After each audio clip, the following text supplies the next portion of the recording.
Welcome to Discover La Jolla, where we showcase the jewel of San Diego, and that's La Jolla, California. I'm very honored and excited to have Kathy Hatch in the studio with me this morning. Thank you.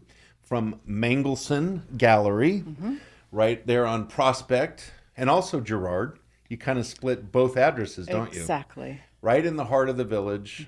Couldn't be more centrally located. Right. The studio, which is a wildlife photography studio, has been there since 1991, 35 years, and you've been there since 1992. Exactly. Holy cow. So you've really seen La Jolla develop over the years. Tell me, how did this happen? How did you get involved with the studio? Well, first of all, let's back up. Okay. Tell me about the studio. How do you describe the wildlife studio? Oh, depending on who you ask, it can be described as a sanctuary, Okay. a great place to go for your lunch break if you're local, Right.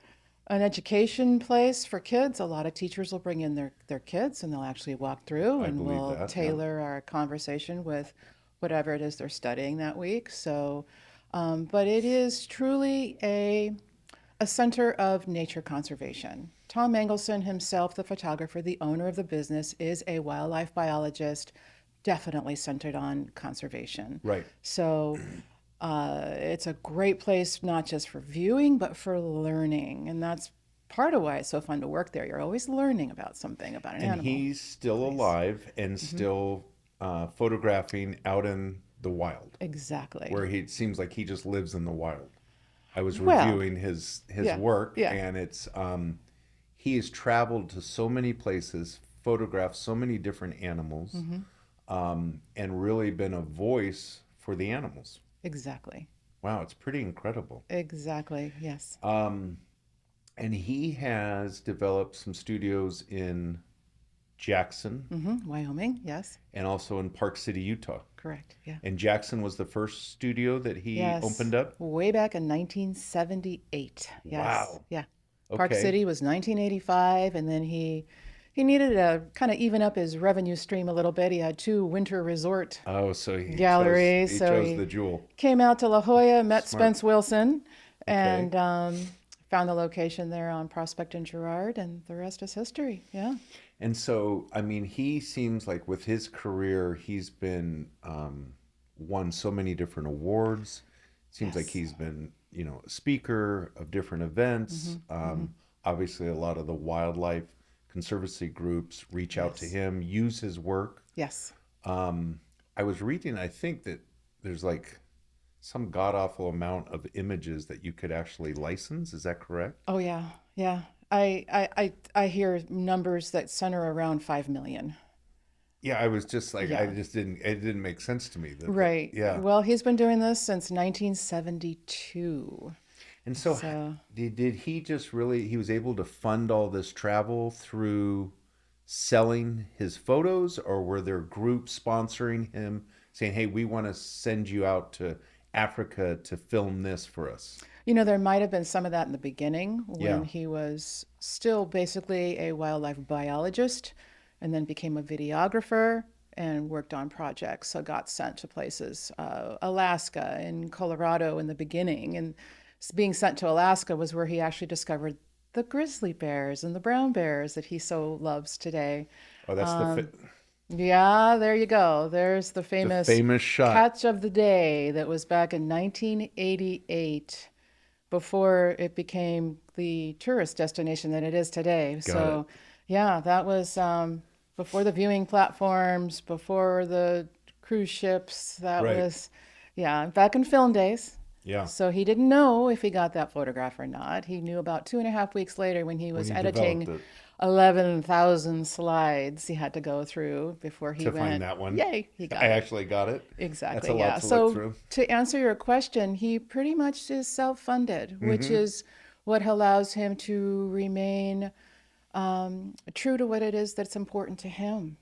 So, And yeah. so tell me, over the years, obviously you've been there quite a while, 35 years. It is like a classic location, right? I mean, I remember it for decades and decades that it's Right. always been there. It's kind of like going, I don't want to say to a museum, but Hmm. it's like that sort of experience of awe of just everywhere you turn, there's something Yes. more beautiful, Thank more you. magical. You guys are constantly like rotating the images Yes, we sell a lot of images right off the wall. right there. Yeah, just the other day we had a couple come in and they've been with us since 2000. I was going back through their files since 2017. They've been with us as a patron of Tom's work. And yeah, they came in and bought a couple. So that had us switching everything around and bringing out new ones. And we are expecting new ones to come too from Africa trips that Tom took for his 80th birthday. Hmm. So it's constantly So changing. homeowners are coming in that are Mm-hmm. locals Mm-hmm. saying we want something beautiful for our house. Exactly. Business owners in La Jolla or Yes. in other surrounding areas are Yes. coming in and saying, I want something for my Mm-hmm. office. Yes. Who else do you sell to? Designers. Okay, interior designers, right, that are looking for pieces. We actually do work with real estate Remodels, agents. good. Yes, we do loan his work for staging, Ah, for open houses. oh, okay, that's pretty Uh-huh. fascinating. People will actually purchase a Mangelsen in order, if they have a rental, for example, like up in Mammoth or Big Bear, Yeah. they'll actually purchase an image to differentiate it from all the other rentals. Ah, Yeah, got it. because So they they have a are little striking. signature. Yeah, exactly. Yeah. So I think I have so many favorite jobs that I've done over the years, but I love doing the commercial projects. Mm-hmm. I love going into a business where they have different spaces that have different needs. So you place the artwork accordingly. You know, do you want the attention to stay in the room? Do you want to be able to let your mind wander at your desk? Take a break? Do you have a space that, boy, you wish you had a window? These all are just so excellent as solutions. Has his photography changed over the years? Like his style? Never. No, Never. never. This is what is called, and it hasn't always been called this way. It was a more recent term, but it's called natural history photography Okay. versus art photography. When you're doing art photography, you can be artistic. You can take license. You can Okay. make it more colorful or, add a glint in the eye or add an animal, take an animal out. But with natural history photography, it has to be actually true to the scene that was before the camera. It must be as seen. Hmm. So that's his biology background. That's how it started as a biologist, documenting either behavior or habitat. But this is still So that's exactly how the he same. started. Exactly. It actually started out with adding photographs to his field notes in grad school. His college professor asked him to go buy a camera and to start adding photographs to his field notes to give it some oomph. Some of them were pretty good. And Right? someone said, "Hey, Exactly. maybe you should roll this out." Exactly. It became a hobby, and then he went to the traditional summer fairs where, back in the 70s and 80s, it wasn't always easy because it wasn't considered art yet. Right. In fact, when we opened in the 90s, it was interesting because many people would come in and they'd be confused. They'd say, wait, I thought it said gallery somewhere. These are just Right. photographs. They didn't. It wasn't So, there yet. right, yeah. So they'd come in and we wouldn't say anything. We'd welcome them in, of course. And after a few minutes, you'd hear them say, but I like this one. Or they'd say, I don't like birds. And then a couple minutes later, you'd say, but I like this one. Right. So So when it's real, you know it. It feels right. yeah. And I always say this, I say this time and time again. I say it's a testimony to the power of Tom's work that we're in Mm-hmm. a beach town selling mountain art and Yeah, we're still that's what there. always was I remember like thinking back was like this place belongs in Tahoe or something, Right? right? Or somewhere else besides Prospect. It Exactly. almost seemed a little out of sort, Hmm. but it's always been there and Hmm. it's always been successful and it's always Hmm. done well, which shows Hmm. you that people love it. The power of his work. I mean, Yeah. remember back in the 90s, remember the polar bears? Yes. It was all polar bears and Right. landscapes and people were just taken with it. And it's the power of Mr. Mangelsen's work. And so he also obviously photographs non-animal, Hmm. scenic, because I've noticed this little gorgeous thing behind you Yes. that looks like it's somewhere in La Jolla, I That's would South imagine. Casa. Oh, there it is, That's right South there. I Casa. mean, I recognize those rocks and the little algae Exactly. and the Tide pools. Okay. That's pretty neat. Well, I definitely need some artwork in my office, and I can see how this would just fit in perfect. What are some of the cool experiences that you've had over the last 35 years? I mean, have you gone out with Tom and watched him photograph ever? I have. Okay. And in fact, the very first time I did was here in San Diego.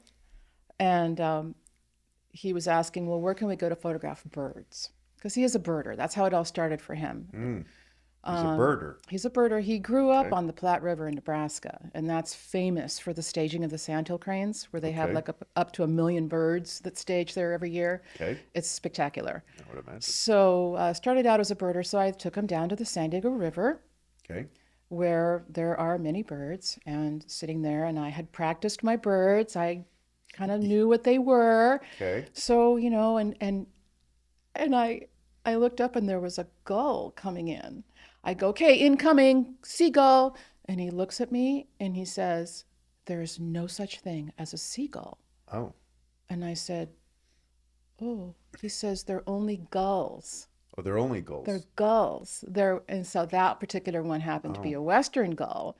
But see, he's a biologist. So he knows. So he knows. Because we would just lump everything into seagull. Right? That's what I would do. There is no such thing as a seagull. So there's only gulls out there. We got the Hiermans and the Westerns. So what do we have in La Jolla? Oh, we have the big ones are the Western gulls, the ones that Western steal gulls. sandwiches from your hands. Yes, those are and they have really cute babies out there right now, by the way. The little Okay. polka dotted ones. You need to go out there. Oh, that's right. Yes, That's they're right. Okay. absolutely the time to go see the baby gulls. We have the Hiermans, we have California gulls, we've got ring-billed gulls. There's a lot of birds out there. I would imagine that Tom has had some close encounters maybe while he's out photographing like leopards and Right. bears and Good question. Good question, and we get that a lot. The answer is pretty much no. Huh. He uses his knowledge of animals, Right. having that background. He also uses the very long lenses Okay. to so bring the he's not animals right up close. Got it. And probably what endeared me the most to him was an interview that I read back in the 90s where he wrote, especially during wintertime photography, he did not want to get close to the animals because if he scared them away and he made them run and they burnt off more calories than they had a chance to eat that day, that is not responsible photography. Right. And when I read that, I thought, Wow. Interesting. There's a guy that loves animals and loves right, nature. this was a man that was true to his work. But there was once when he was in Alaska, it might have been this photo shoot, it might have been another, where he was actually taking a bath in the river. And yes, a brown bear came up because he heard the splashing and started to go in the water after Tom. And but Tom had two friends with him on that trip, and they came out of the cabin. And when the bear saw three people, the bear said, Got frightened. Maybe not so Yeah. much. So he ate the soap, took his pants away, took Tom's pants away, and Tom was fine. And the other time when he was out in one of the tundra buggies on the ice photographing polar bears, he thought, it might be a good idea to get down on the ice. You go down the stairs and you stand on the ice to photograph an Arctic fox that happened to be there. Well, his friend Spence was on that trip too, and he was too old to go down the stairs and join Tom. He was on the tundra buggy and he was looking the other way, and that's when he saw the polar bear and he brought the attention. Now, a polar bear can run 35 miles an hour. It could be there in a second. So, but Tom was able to scramble back up, but he left his camera behind on the ice. And as the bear circled around, you can see Tom in the video. He says, "Oh, there's the shot, but there's my the camera." So, but he was safe. But yeah, So he's a couple moments. a couple of moments, Yeah. but he is so respectful of the wildlife. And also his signature style is such that he pulls back a ways anyway because he likes to include the landscape behind the animal. So it's not just the animal. It's So you their get habitat. exactly. So you have a good sense of a place, habitat. So I like to say, when something like this is hanging in your office or hanging on your wall, it's not in our home. It allows us to briefly go into their home, Interesting. which is why these work so well, Right. and why you don't need to Photoshop it or be artistic with it. Again, this is I why can see how people would just kind of get lost sort of Right? daydreaming about that because 99% of the people have never been to that part of their house, right? Right. So it's that chance to look through that lens and experience that. Mm-hmm. Now you showed me something interesting. Oh, it's right there to your right. Mm-hmm. Which one? The leopard. Aha, yes. Tell me about this shot. Maybe hold it up for our viewers there. Tell me now. When you said it, I just said, "Oh, there's a black leopard. What's so special about that?" I think they're all over the place. Mm-hmm. Tell me about So that. this is another learning experience that we get when we work there. We learn a lot. This leopard is in northern Africa. Her name is Giza Krembo, which in Swahili means beautiful darkness. Okay. She is a melanistic leopard. Melanistic. Okay. Melanistic, melanistic. She's the opposite of an albino. She got all the melanin, so she's dark. Got it. So when Tom... But that's how the one on the left, that's how they're supposed to look. This is how they're supposed a normal, to look. like, spotted right. leopard. Exactly. So this is her daughter here. She's got Wow. a son too that's the same color. So super, super, super rare. Super rare, yeah. And he found her. He found her got and to he went photograph back to photograph her. He went back in January for his 80th birthday to celebrate his 80th birthday. He really wanted to get a picture of her with her kids. He had gotten pictures of her before solo, and those are indeed some of our more beautiful, more sought after animal pictures right now in the gallery. You might have seen them when you were there last. Yeah. There's a beautiful portrait of her with her golden eyes, and there's one walking down the path. We're still waiting for the rest of the collection to come out. But yeah, she's a black leopard. So when he photographs something like that, and he then develops the prints, does he ship them to all three locations of all the stores? How does that work? Do some of the galleries get certain stuff, some don't? Do they all get it? How does that work? Each of the three gallery directors gets to pick and choose. I see. So Which they're ones? running the show, Yeah, what they yeah. want, fitting into what maybe the subculture of Park City or the subculture of Jackson or the subculture of La Jolla. Yeah, so each one comes in like 3 to 6 different sizes. We also have all of these different styles of framing, and Tom did a very smart thing with his business model. For the most part, the prices include the buyer's choice of framing. So it can be frameless like this. Right, which is gorgeous. Right. And that looks like a really nice frame. It was like aluminum, is that? This is what they call sublimated metal. So it's not printed on the surface of the metal. It's printed under the surface of the metal. Okay, so that it's doesn't make any right. sense. It's a That little woo-woo, but doesn't make any sense to it me, makes but I'll it with believe that long life-term expectancy of 200 years too, with that permanence. So Wow. a lot of my commercial projects will spec out the metal pieces because they're easy to take care of as well. Well, yeah, and being frameless is so clean. You're not being distracted by Exactly. anything else except the image. It can perform like a window at the same time. So, yeah. So others like a traditional wooden frame. Right. Others like canvas because it's going to hang over their bed and they want it to be lightweight. Softer and not fall on their head Exactly. or whatever. Or typical California home, lots of windows, lots of glare. So canvas also helps with glare. Right. So So it depends on the setting. exactly. So we have it all, and so each gallery has little differences too. Our gallery tends to be a little bit more on the contemporary side. Okay. So we'll have a lot of these clean edged images, or we'll have float framing, Okay. which allows just a little bit of a finished frame on it without taking away from the clean lines. Incredible. Yeah. So you'll go out to businesses or homes and see their space and then come back with a plan or suggestion of what you think would work there, the sizes, the Yeah, styles. I can do it that way, or I have truck, will travel. I put Got it. samples in the truck and I bring the pieces to the setting because it's very, very helpful to see size, to see scale, to see the finishes. Right. That is always the best for everyone involved. It really allows you to really see it.